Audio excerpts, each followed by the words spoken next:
Hello, anybody, and thanks for tuning into Monday Morning Handicapping. This is a race forecast edition where I'm going to be taking a look at a race, giving you my opinion and my pick. And this race that we're going to be looking at today is race number 12 on Saturday, January 18th, 2025. It's the Grade 3 Lecomte at Fairgrounds Racetrack in Louisiana. This is a race for 3-year-olds going a mile and a 16th on the dirt. A little agenda for this video. First, I'm going to go over the race profile, take a look at the pace scenario, take a look at which horses I think are complete sends, meaning go right to the lead early from the opening of the gate. Some of the horses that I think will be near the front or near the pace, maybe not in the lead, but pretty close to it. Some of the stalkers that I think are going to be a little bit further back, maybe mid-pack, and then some of those closers that I think are going to take back to last or near last early and then try to make a late run to win the race. Then we'll go over some contenders for the exotic wagers, so your exactas, trifectas, and superfectas. I'll give you my pick, the merits of my pick, and my rationale, and then lastly, how I would bet the race. Take a look at the race profile. The track, there is a chance of rain, so a chance that there's some moisture in the track. I checked the weather. As of now, it doesn't look like a lot of rain, if any, so I'm not expecting a muddy track, but there definitely could be some moisture. The field size, there's 14 runners in this race, and those send horses that I perceive, the 1 and the 2, which being down in the 1 and 2 hole or the post position, I think they have no choice but to send to the front. They don't want to risk taking back early and being shuffled or running into any traffic. So I really see the 1 and the 2 going out to battle for the lead. Some of the front runners up near the pace, I see the 4, 5, 8, 9, 11, and 13 all being up near the front within 3 lengths or so. Obviously, that might be a little bit impossible unless they're going really wide. They're going to have to find some room to get down near the rail. So these are the horses that I think want to be up near the lead, and they're just going to have to find a good spot to sit early on in the race. Some of the stalkers maybe a little further back, 3, 6, 7, 10, and then the closers, the 12 and the 14. So as you can see, I envision plenty of runners up near the lead, which could set up for a pretty honest pace, making some of those front runners tired late. Contenders for exotics, I'm keeping it simple. Could not narrow down exotics to make ticket worthwhile. It's a fairly competitive race, and I could envision plenty of horses running first, second, third, fourth. So just to add a bunch of horses underneath would just make the ticket too expensive, and still needing to catch the winner, I'm probably just going to pass on the exotics, honestly. If you find a horse that you like in the exotics, feel free to follow your intuition. But me personally, handicapping the race, it just did not seem something worthwhile. I would try to be adding too many horses. A lot of them look like they can run second and third. Another reason why I'm not going to play exotics is I can envision different scenarios in this race. I have lots of questions regarding the pace scenario. Is it going to be as fast up front as I expect? Is it going to be as contested up front early as it looks like it might be? Which jockeys that look like they're going to be on front running horses are going to take back some? So I envision 2 scenarios where either the speed holds, one of the front runners can set a comfortable pace, or there is that battle up front and there's a complete meltdown and one of those stalkers or closers rallies up to win the race. So I could really envision both. There's a lot of talented runners with both styles in this race. I even had to add another tier of front runners. Typically, I just do a front runners, but there's so many horses that look like they wanted to be on the front end in this race. I had to split that up into total send types, meaning no choice but to go for the lead, and some of the horses that I think can be near the front and near the pace of the race. So I do envision plenty of horses near the front early. But however, I'm not convinced it's going to be a blanket finish, and a blanket finish means lots of horses hitting the wire together. Hard to separate who actually won the race. I think that there could be a horse that wins by a pretty wide margin. I just envision a couple scenarios where it could be a couple different horses. So even though I'm pretty spread out on who I think was actually going to win, run second and third, I'm not convinced that it's going to be a close race in the end, although it could be. However, my top pick is going to be number 1 Innovator, 10 to 1 on the morning line. I like this horse because I think it could be the speed of the speed, meaning the fastest of those front runners. It did draw the rail. It's number 1. It's on the inside, and it's going to be able to save all the ground. It's going to run the shortest distance around the track, nearest to the rail, cutting the corner around each turn.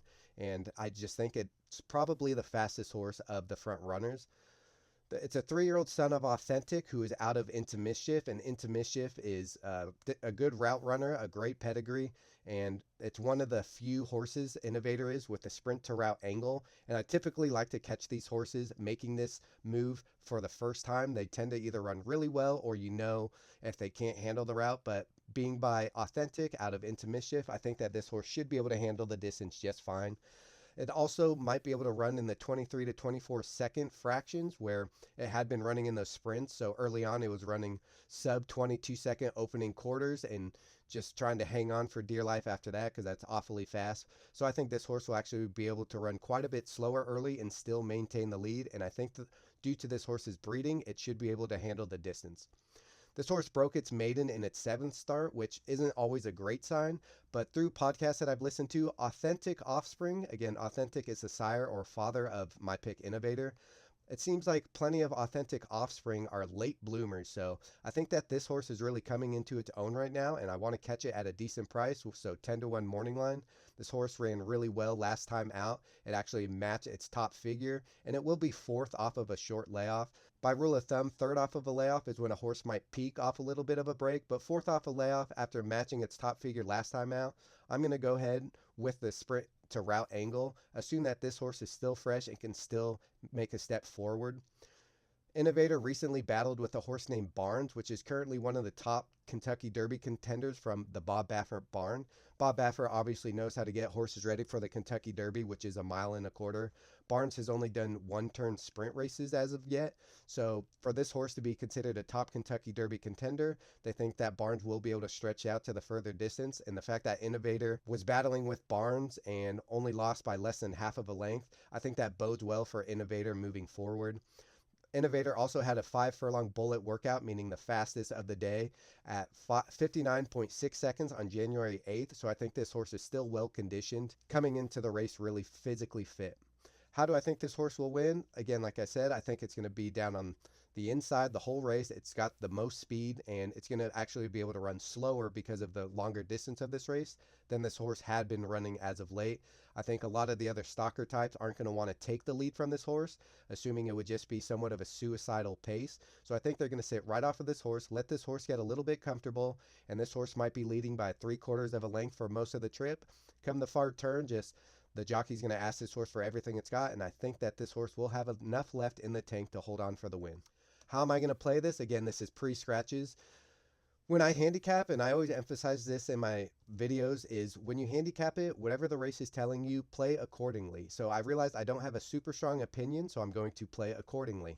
I'm going to look for horizontal wagers. I'm going to try to capitalize on the 10 to 1 morning line in case the odds come down when the race opens up. Maybe this horse goes off at 5 to 1. I don't want to bet the horse at 5 to 1. So I'm going to try to capitalize on that 10 to 1 morning line by betting something like a $2 double in race 11. So the race before this race, I might take 2 horses in the race prior with my number 1 Innovator in this race. That's a multiplier of 2 for $2. So that would be a $4 wager if I take 2 horses in race 11 to my 1 here. If we go back 2 more races, I'll do a 50-cent pick 3 starting in race number 10. I'll take 3 horses in that race, perhaps 3 horses in race 11 by my 1 here, and that would be a $4.50 bet. These numbers might change, but just to give everyone an idea of what I'm thinking, how I would play this. I have a feeling the 10 to 1 morning line is going to come down, so I am interested in these horizontal wagers. And when this race opens up, if any of my horizontal tickets are still live, if my double is live or my pick 3 is live, I can just forego a win bet. I talk about that in my betting on horse racing playlist. If you have these horizontals live to your long shot that you like, you don't have to bet it to win, because if it does win, then your double pays off or your pick 3 or both. So if my horizontals aren't live and my horse is 8 to 1, maybe 7 to 1 or more, I might put a couple dollars on it. So if I'm just betting my horizontals, that's a $4 ticket and $4.50. I'm looking at about $8.50 bet. And if I choose to add a little win bet for $6 or $7 with these horizontals, the double and the pick 3, I might be looking at $15 total. Kind of depends. If my horizontals haven't come in, maybe my handicapping's just off, I might put just $2, in which case it'd be a $10.50 total. But that's just how I'm looking to play the race, so I hope that makes sense for everybody and my rationale is clear.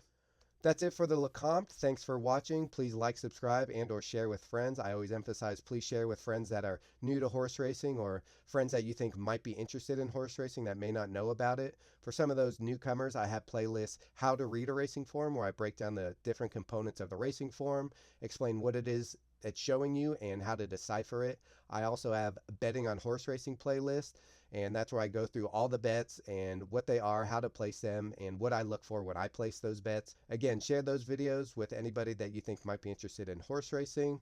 Like, subscribe, share. I would totally appreciate it. Thanks for watching. Good luck, and I'll see you next time.